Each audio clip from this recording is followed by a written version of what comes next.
자, 여호수아 11장이 이제 가나안 북쪽 땅을 점령하는 이야기가 이렇게 기록이 되어 있습니다. 자, 오늘 주신 11장 1절에 보면요, 하솔 왕 야빈이 소식을 듣고 마돈 왕 요압과 시므론 왕과 악삽 왕과 그리고 및 북쪽 산지와 긴네롯 남쪽 아라바와 평지와 서쪽 돌의 높은 곳에 있는 왕들과 동쪽과 서쪽의 가나안 족속과 아모리 족속과 헷 족속과 브리스 족속과 산지의 여부스 족속과 미스바 땅 헤르몬산 아래 히위 족속 사람의 족속에게 사람을 보냈다. 그러니까 이제 하솔의 왕이 이제 주축이 돼서 사람들에게 이제 연합을 하기 위해서 사람을 보냈다라고 하는 거예요. 먼저 이제 하솔은요, 갈릴리 호수 저 북쪽이에요. 아마 지파로 따지면 납달리 지파 땅에 해당하지 않을까. 그럼 여기 보시면 이 지도에서 요게 갈릴리 호수예요. 갈릴리 호수 북쪽. 아마 신약으로 따지면 요쯤이 이제 가버나움, 그리고 여기가 긴네로트. 여기에서 이제 하솔은 여기에요. 하솔. 납달리 땅에 속해 있는 갈릴리 호수 북쪽의 하솔 왕 야빈이, 이 야빈은 사사기 4장에도 등장하는 사람이에요. 그 소식을 듣고 이제 마돈 왕 이런죠.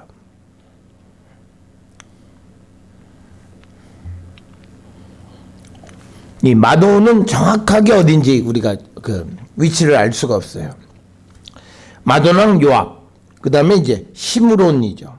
아마 이 시므론은 스불론 지파 땅으로 우리가 보통 이해를 합니다. 그래서 스불론 지파면, 잠깐요, 또 여기에 이제 시므론이라고 하는 곳이죠.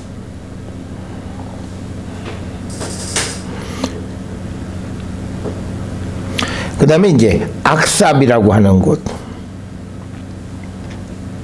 그러니까 악삽은 여기에요.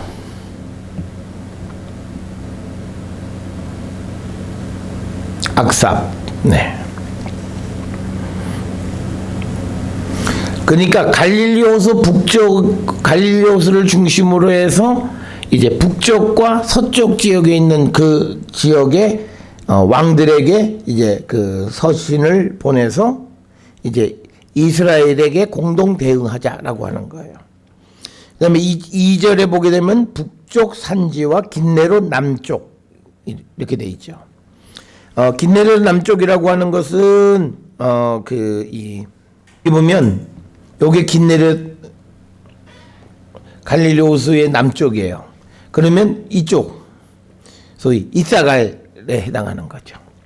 요게 이제 요단강이니까 남쪽에서 여기로 건너가면 여기는 요단 동편이죠. 그러니까 이 남쪽은 요 갈릴리 호수의 사실은 이 서쪽 지역이 해당하는 갈릴리 호수의 남서쪽 지역이죠. 그래서 긴네롯 남쪽 아라바와 평지와 서쪽 돌의 높은 곳, 이 돌의 높은 곳이라고 하는 곳이 어디냐?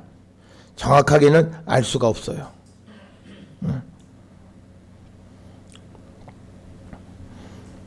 악삽 그 지도가 그러니까 지중해인데 위쪽이에요. 그 토끼꼬리처럼 생긴데. 다볼산 위에. 다볼산은 조금 더 해안으로 가야 돼요. 그거는 내륙에 있고. 다볼산이 내륙이. 네, 다볼산 내륙에 있으니까 해안으로 더 가야 돼요. 그 같은 위도에. 그 이스라엘 지도 보면 지중해 쪽으로 지도를 보면 이렇게 꼬리처럼 돼 있는 데 있잖아요. 요쯤에 있는 거죠. 악삽이.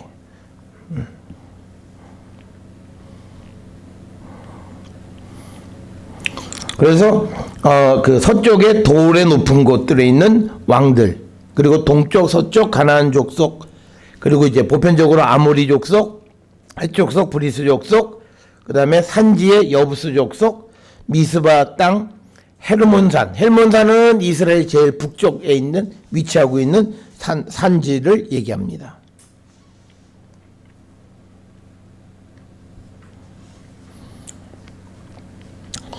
우리가 보면 이제 이게 이스라엘 이제 지도인데요.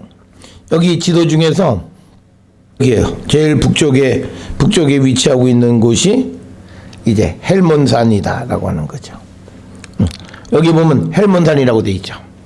맨 위에, 예, 단에서 조금 더 위에.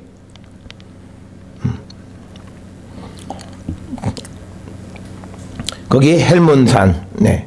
그 헬몬산 아래에 있는 히위 족속 사람들에게 사람을 보냈다. 그러니까 갈릴리 호수를 중심으로 해서 서쪽과 북쪽 지역에 있는 여러 왕들. 그래서 가나안 땅의 북쪽 지역에 있는 왕들이 이제 이스라엘이 이제 세력을 확장하고 있다. 남쪽 지역의 여러 도시들을 점령했다는 그 소식을 듣고 하솔이 중심이 되어져서 이제 그 연합을 형성하는 것. 그런 이야기죠. 그렇게 사람을 보내니까 4절에 그들이 모든 군대를 거느리고 나왔으니 백성이 많아 해변에 수많은 모래 같고 말과 병거도 심히 많았다. 성경에서 사람이 많다라고 하는 표현은 두 가지예요. 하늘의 별, 바닷가의 모래 이렇게 돼 있는 거지. 근데 여기서는 해변에 수많은 모래같이 많은 사람들이 모였다라고 하는 거예요. 그런데 이제 결론은 이스라엘이 이겨요. 그러니까 뭐냐면 해변에 수많은 모래같이 많은 사람이 모여서 저항을 했지만 결국은 하나님이 이길 수 없어요. 그거는 근본적인 게 뭐냐면 하나님이 그 땅을 이스라엘에게 주기로 약속을 했잖아요. 그래서 하나님이 주시는 거예요. 그러니까 그거는 세상에 있는 사람들이 자기들이 할 수 있는 모든 방법을 동원해도 막을 수가 없어요. 그래서 우리가 하나님이 내게 주시는 것 또는 우리에게 주신 사명 이런 걸 할 때 겁날 이유가 없는 게 그것은 반드시 이루어져요. 상황이 어떻든 상황에 관계없는 거예요. 그러니까 우리가 어떤 사업을 할 때 만약에 내게 주신 사명이면요. 경기는 관계가 없어요. 우리가 경기를 따지면 이거는 문제가 뭐냐면 하나님이 주시는 게 아닌 거예요. 그래서 이 4절에 수많은 사람들이 모이고 말과 병거도 심히 많았다. 그래서 5절에 이 왕들이 모두 모여 나와서 이스라엘과 싸우려고 메론 물가에 함께 진을 쳤다라고 하는 거예요. 메론이 어디냐? 성경에 잘 등장은 하지 않아요. 요 하솔에서 갈릴리 호수에서 조금 더 북쪽으로 가면 이게 물이 모여 있는 부분이 있죠. 보이시죠? 하솔 지나서 오면 요게 지금은 없어요. 그러니까 옛날에는 물이 있었어요. 늪지예요. 그런데 그것이 물은 많지 않고 늪지가 되니까 전염병이 많이 생기니까 이스라엘 정부가 싹 깔아뭉개 버렸어요. 그래서 오늘날 지도에는 단에서 갈릴리까지 오는데 중간에 모여 있는 이런 그 물 모여 있는 저수지 같은 게 없어요. 그런데 요 근처가 우리가 지금 얘기하는 메롬이라고 하는 산이에요. 메롬산은 한 750m 정도 되는 거예요. 그러니까 낮은 산은 아니에요. 이스라엘에서는. 그래서 그곳에서 메론 물가에서 이제 진을 치고 전쟁을 하게 됐다라고 하는 거예요. 그러니까 이제 우리가 전쟁하는 거는요, 주로 보면 물가 근처들, 이런 데에서 사람들이 모이고, 왜냐면 우물이 있다는 것은 그곳이 조금은 낮은 곳이라고 하는 것이에요. 그리고 낮은 평지, 이런 데 사람이 모일 수 있어서 거기에서 이제 전쟁을 하는 거예요. 그런데 이제 앞에 1절부터 5절까지는 아주 바다 해변에 모래처럼 수많은 사람과 병거와 말들이 모인 거예요. 그러니까 이스라엘은 숫자가 작잖아요. 그러니까 제일 먼저 6절에 여호와께서 여호수아에게 하시는 말씀이 그들을 말미암아 두려워하지 말라. 이거요. 두려워하지 말라는 거예요. 그래서 우리가 두려움을 갖지 않는 건 뭐냐면 하나님이 나와 함께 하심에 대한 확신이에요. 그래서 두려워하지 말라는 거예요. 그래서 내일 이맘때 내가, 그러니까 여호와께서 그들을 이스라엘 앞에 넘겨주어 몰살시키리니 너는 그들의 말 뒷발에 힘줄을 끊고 그들의 병거를 불사르라. 이렇게 얘기하신 거예요. 아무리 말이 많아도 그 말은 내일 하나님께서 다 이스라엘 손에 붙이고 이스라엘은 그 말의 힘줄을 다 끊으라라고 얘기하시는 거예요. 그런데 사실은요, 말의 힘줄을 끊으면 안 돼요. 이게 비싼 거기 때문에. 이 말은 뭐냐면 하나의 표현이에요. 그러니까 뭐냐면 그것을 멸하라라고 하는 뜻이에요. 그런데 멸하라고 하는 건 뭐냐면 그것을 받아다가 전리품으로 다른 데 갖다 팔면 되는 거예요. 그래서 지금 이 말의 말 뒷발의 힘줄을 끊어버리면 왜냐면 말은 뒷발질을 하잖아요. 그래서 이게 앞으로 달려가는데 그 힘줄을 끊어버리면 그건 아무 소용이 없는 거죠. 그리고 그 말들이 끌어가던 병거는 불사르라 이렇게 얘기하시는 겁니다. 그래서 여기서 중요한 건 뭐냐면 6절에 두려워하지 마라. 하나님이 이스라엘에게 두려워하지 말라고 하는 말은 이스라엘을 구원하시겠다라고 하는 의지의 표현이에요. 그래서 이사야서에서도 보면 두려워하지 마라. 그 이야기들이 반복되어 있어요. 그리고 우리가 하나님의 사랑을 알면 두려워하지 말라는 거죠. 우리가 두려워하는 자는 영벌을 받는다. 이렇게 얘기하는 거. 그건 뭐냐면 하나님의 사랑을 믿지 못하는 거예요. 그래서 이제 7절에 여호수아가 모든 군사와 함께 메론 물가로 가서 갑자기 습격을 하는 거예요. 기습을 하는 겁니다. 여호와께서 그들을 이스라엘 손에 넘겨주셨기 때문에 그들을 격파하고 큰 시돈과 미스르봇 마임까지 추격하고 동쪽으로는 미스바 골짜기까지 추격하여 한 사람도 남기지 아니하였다라고 하는 거예요. 그러니까 시돈은 더 북쪽이에요. 그러니까 여기에 보면 지도 맨 위쪽에 보면 시돈이라고 하는 부분이 있죠. 그래서 그 시돈까지 추격한 거죠. 그러니까 사람들이 혼비백산에서 도망가는 거예요. 근데 사실은 당시 시돈은 이스라엘 땅은 아니었어요. 레바논이 지배하고. 그러니까 뭐냐면 지금 이스라엘에 의해서 패망하니까 망하게 되니까 그냥 생명부지하기 위해서 그냥 갈 수 있는데 어디든지 가는 거예요. 그래서 이스라엘이 어디까지 갔냐면 큰 시돈, 그 다음에 미스르봇 마임, 그 다음에 동쪽으로는 미스바 골짜기 추격해서 한 사람도 남기지 않고 다 멸하였다라고 하는 겁니다.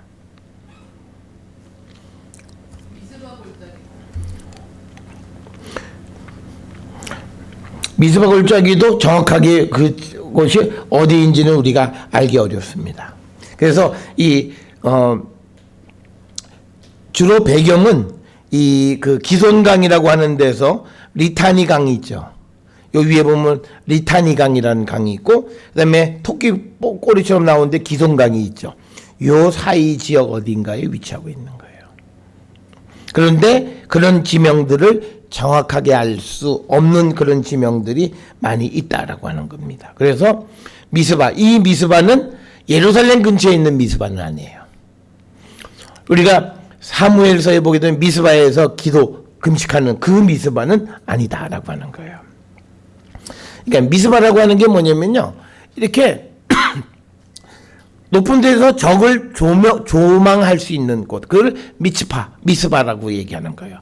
그러니까 높은 언덕 지역을 그냥 저기서 보면 어디가 더 멀리 보여. 그럼 거기 미스바라고 부른 거예요. 그런 미스바는 이스라엘 지역에는 수없이도 많아요. 그래서 지금 배경은 이 갈릴리오스에서 대체로 서쪽 지역에 있는 기송강과 리타니강 사이에서 일어나는 일을 기록하고 있다. 그 다음에 9절에 여호수아가 여호와께서 자기에게 명령하신 대로 행하여 그들의 말 뒷발에 힘줄을 끊고 그들의 병거를 불살랐다. 그 다음에 이제 하솔은 본래 그 모든 나라의 머리였다. 그러니까 이 갈릴리오스의 서쪽과 북쪽 지역에서 중심 도시는 하솔이에요. 하솔. 그러니까 지금 10절에 하솔은 본래 그 모든 나라의 머리였다. 그때 여호수아가 돌아와 하솔을 취하고 그 왕을 칼날로 쳐 죽였다. 그러니까 이 하솔을 쳐서 멸하게 됐기 때문에 그 갈릴리오스의 북쪽과 서쪽 지역에 대한 지배권은 여호수아가 취하게 된 거예요. 그러니까 옛날의 전쟁은요, 간단해요. 마치 조폭 전쟁하고 똑같아요. 우리가 조폭 영화들 보면 두목끼리 싸워가지고 지면 무릎 꿇으면 다 그 조직이 이렇게 흡수되는 것과 똑같아요. 그러니까 하솔을 정복하고 하솔의 왕을 지금 이 본문에 보면 칼로 쳐 죽이게 됨으로 인해서 하솔과 하솔의 그 영향력 아래에 있던 모든 지역이 이제 여호수아에게로 넘어간 겁니다.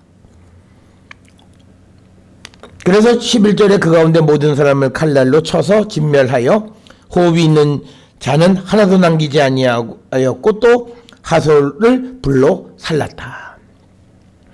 그래서 아까 우리가 이 아이를 정복할 때도 마찬가지였죠. 불로 태웠다라고 하는 거죠. 여호수아가 그 왕들의 모든 성읍과 그 모든 왕을 붙잡아 칼날로 쳐서 진멸하여 바쳤으니 여호와의 종 모세가 명령한 것과 같이 하였다라고 하는 거예요. 그러니까 지금 가나안 도시들을 점령하고는 그 도시를 전부 다 사람들을 호흡이 있는 자는 죽이고 도시는 불태웠다라고 하는 거죠. 그런데 이제 13절에 보면요. 여호수아가 하솔만 불살랐고 산 위에 세운 성읍들은 이스라엘이 불사르지 않았다라고 하는 거예요. 그리고 이 성읍들의 모든 재물, 가축은 이스라엘 자손들이 탈취하고 모든 사람은 칼날로 쳐서 멸하여 호흡이 있는 자는 하나도 남기지 않았다. 그러니까 하솔만 샘플로 불태웠다라고 하는 거죠. 여호와께서 그의 종 모세에게 명령하신 것을 모세는 여호수아에게 명령하였고 여호수아는 그대로 행하여 여호와께서 모세에게 명령하신 모든 것을 하나도 행하지 아니한 것이 없었더라.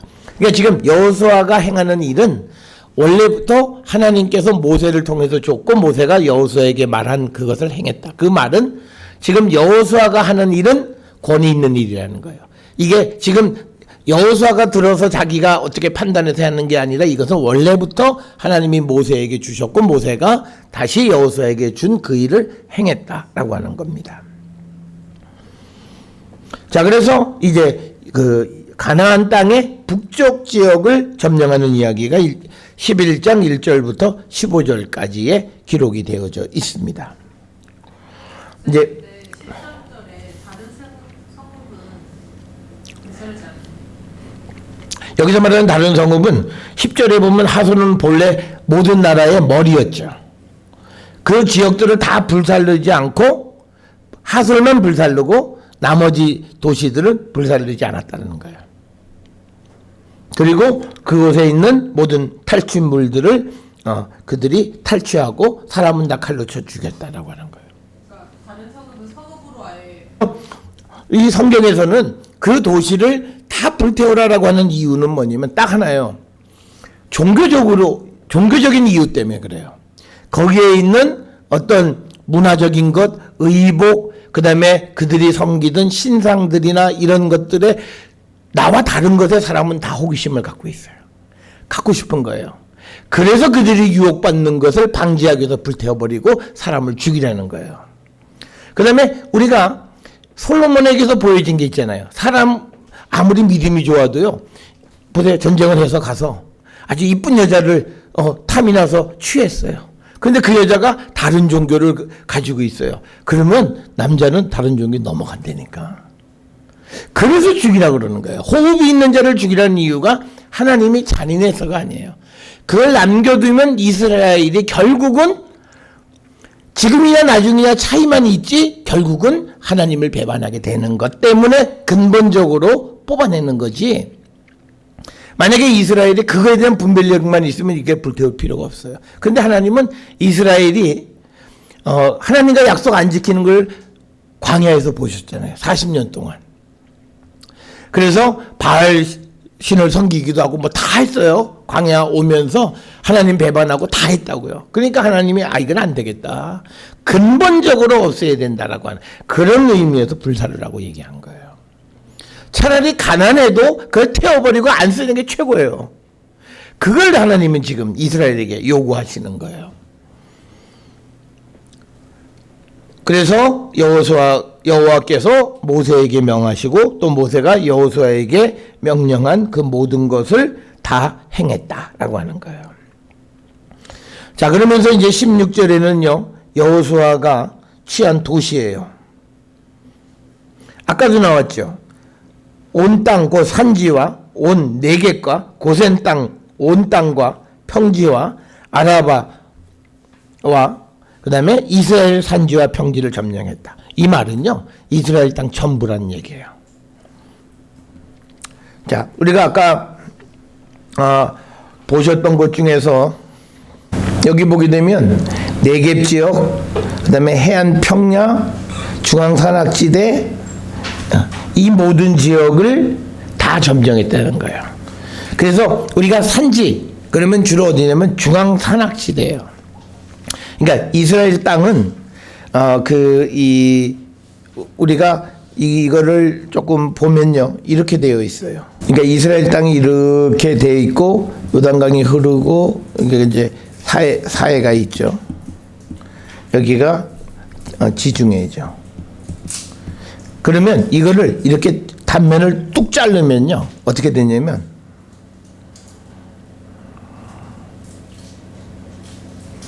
이렇게 돼요. 그러니까 이게 지중해예요.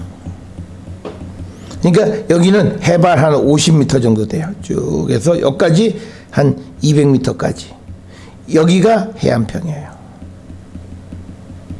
그다음에 아까 본 것처럼 200에서 300까지가 이게 셰펠라예요. 이 셰펠라가 성경에서는 평지로 기록되어 있죠.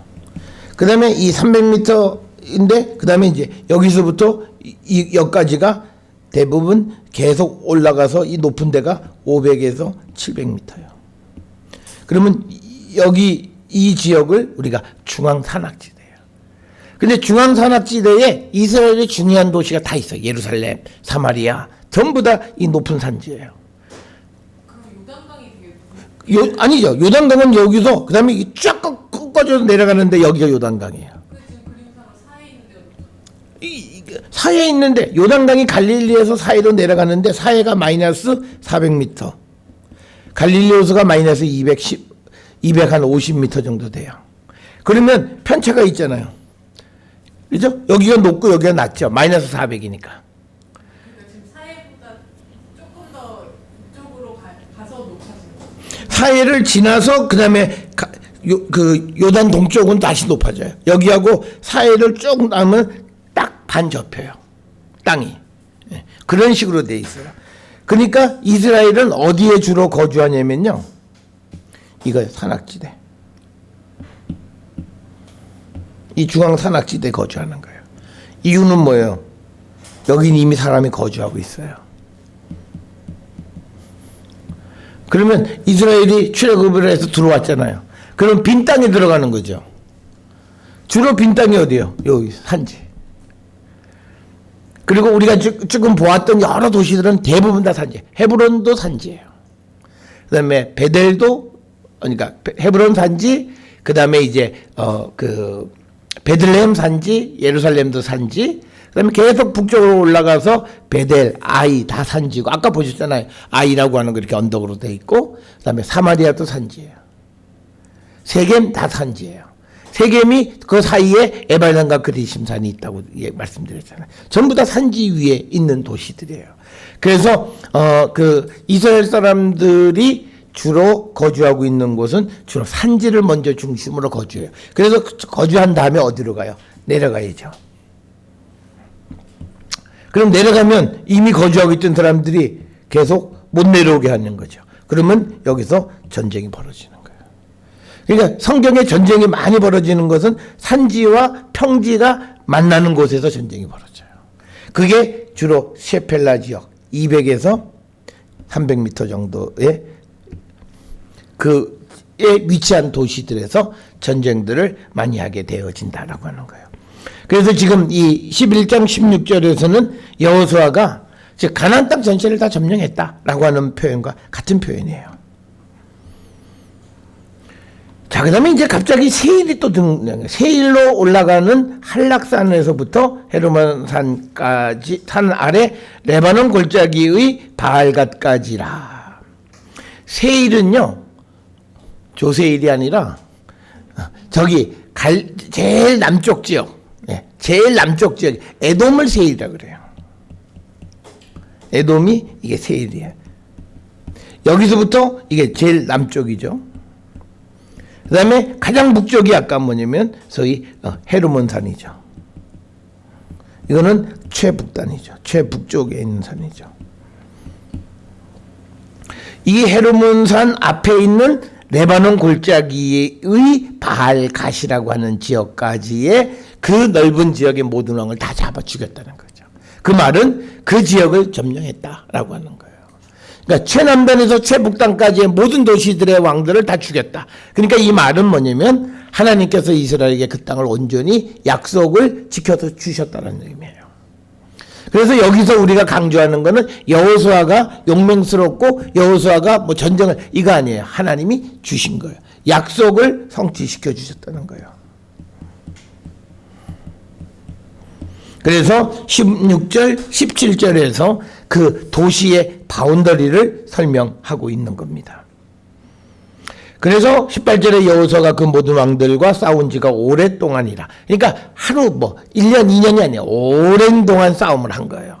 그렇잖아요. 그 지역 전체를 점령하기 위해서 한 번, 1년 만에 그걸 다 하나. 이건 불가능한 거예요. 오랫동안 싸움이 있었다라고 하는 거고.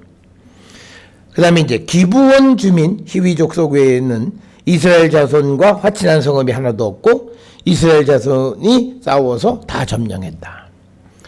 그러니까 기브온은 기가 막힌 거였어요. 그러니까 기브온 민족 자기 자신들로서는 그때 하여튼 기가 막힌 전략을 해서 몰살당할 수밖에 없는 상황에서 살아나게 된 거예요.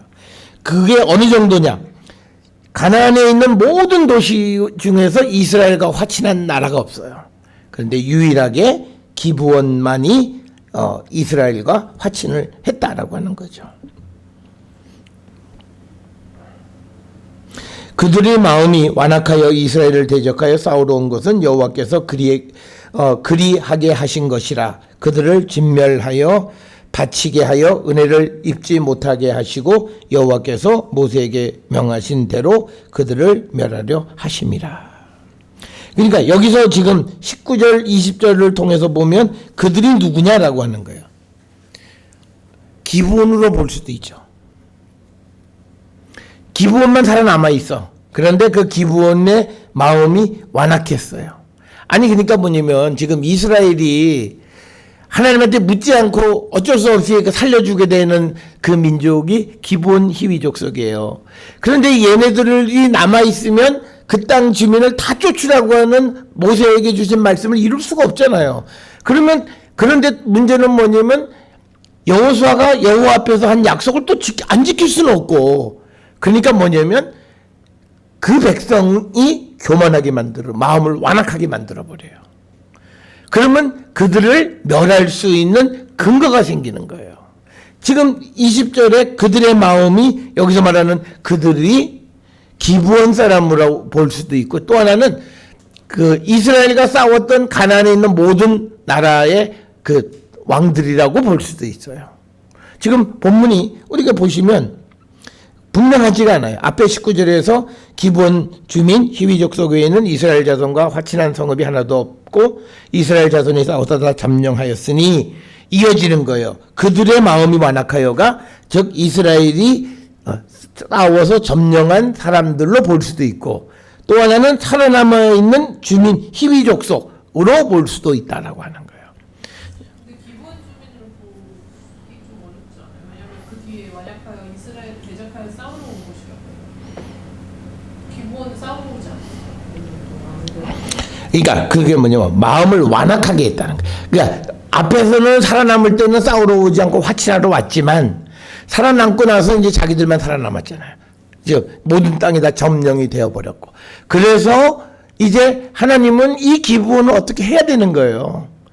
그래 이 모세에게 주셨던 그 명령을 이스라엘이 그대로 지키는 것이 되는 거예요.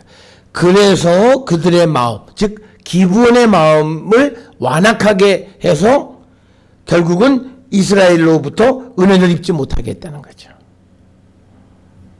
그렇게도 볼 수 있다는 거예요. 그러니까 이런 구절이 굉장히 애매한 구절이에요.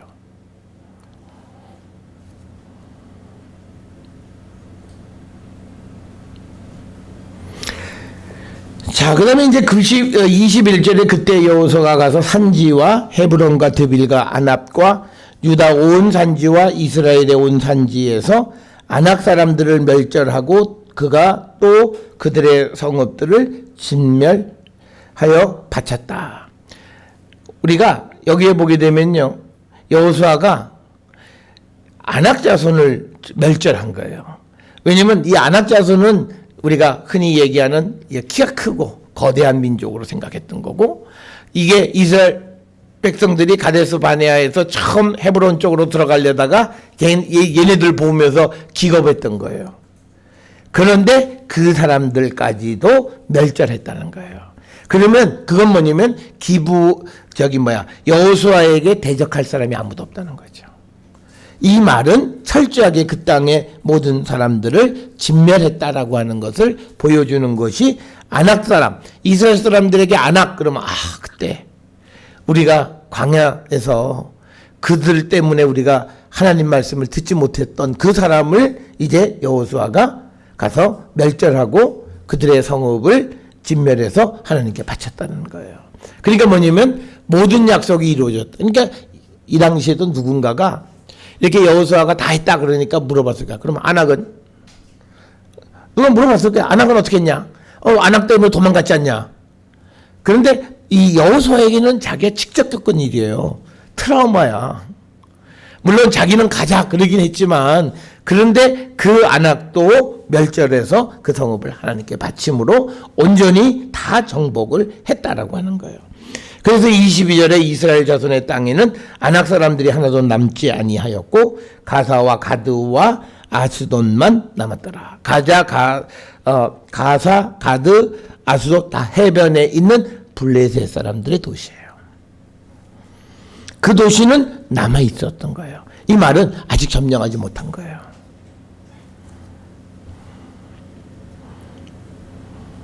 아낙 사람이 블레셋 아니, 아낙 사람 블레셋 사람은 아니에요.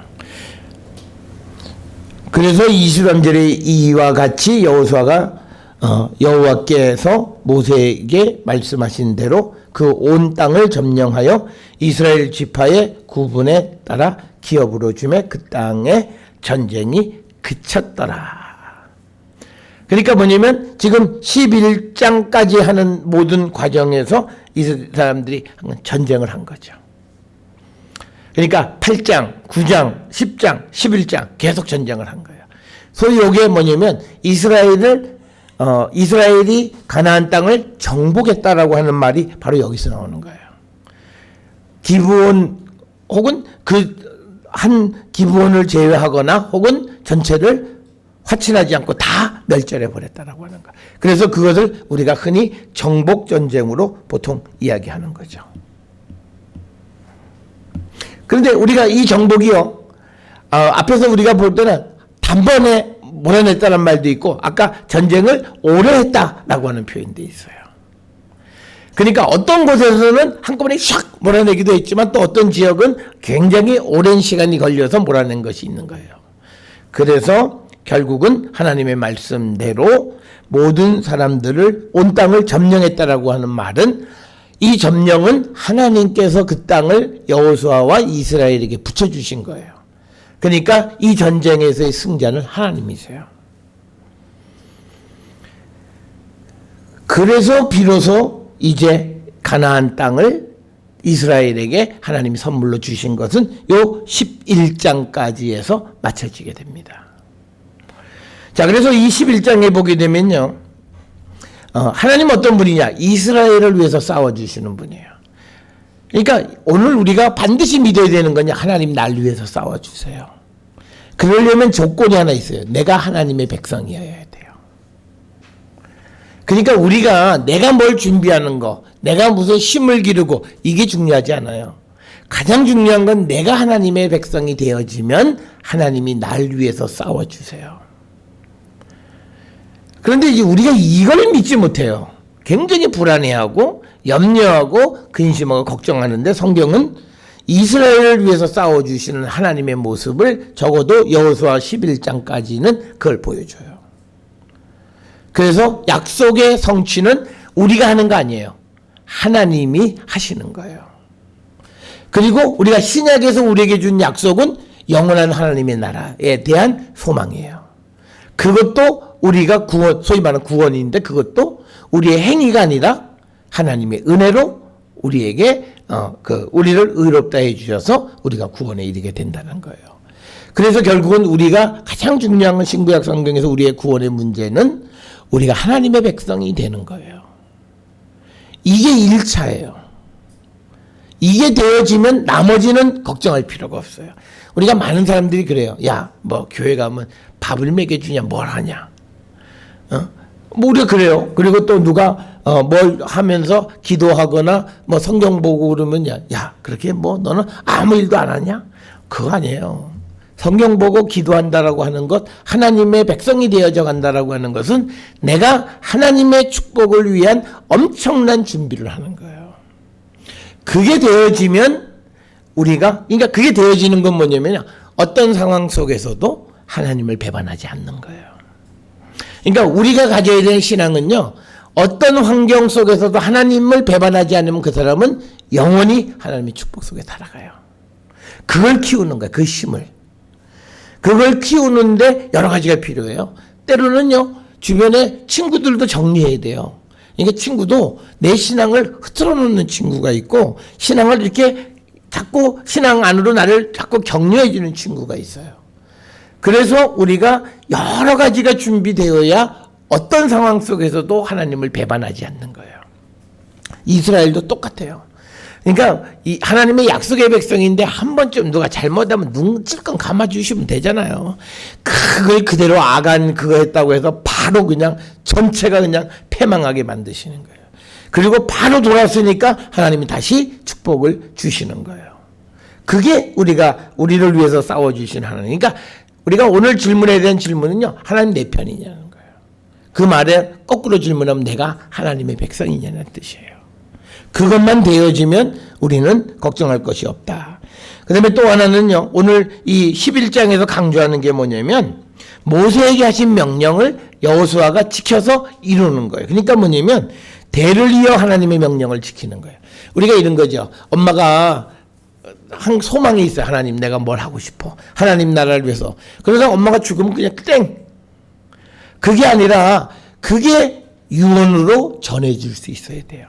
아들아, 엄마가 신앙생활 하는데 이렇게 하고 싶었는데 못했다. 너가 좋은 신앙인이 돼서 이것을 이어주면 엄마는 참 기쁘겠다라고 해서 대를 이어가는 신앙이 필요한 거예요. 그러니까 오늘날 우리가 대를 이어가는 일이 잘 되어지는 것이기도 하지만 잘 되어지지 않는 게 뭐냐면 목회자들이 자녀들을 목사 만드는 거예요. 이게 어떤 집은 잘 돼요. 또 어떤 집은 절대 안 돼요. 우리가 어느 큰 교회 그 아들은 그냥 아버지가 하고 아버지 돌아가신 다음에 그 교회가 아주 풍지박산되게 만드는 일들도 있잖아요. 그러니까 제일 쉽게 잘 되기도 하지만 어떤 경우에는 잘 안 되기도 하는데 대를 이어서 하나님의 약속을 지키고 하나님의 명령을 지켜가는 거. 이걸 우리에게 보여주는 거고 그래서 23절에서도 나오잖아요. 여호와께서 모세에게 말씀하신 대로 그 온 땅을 점령했다. 그러니까 하나님께서 여호와에게 주신 말씀이 여호수아에게도 그대로 유효했다라고 하는 거죠. 그렇게 신앙이 대를 이어서 지켜지는 것을 우리에게 보여주는 것이 이 여호수아 11장 그리고 전체 지금 11장까지의 이야기의 모습이 되겠다. 그래서 땅을 얻은 것은 여호수아가 얻은 것이 아니라 하나님이 주신 것이다. 그때 이스라엘의 위기는 하나님의 백성이 되지 못했을 때 위기가 있었다라고 하는 것, 그것을 우리가 기억을 하시면 되겠습니다.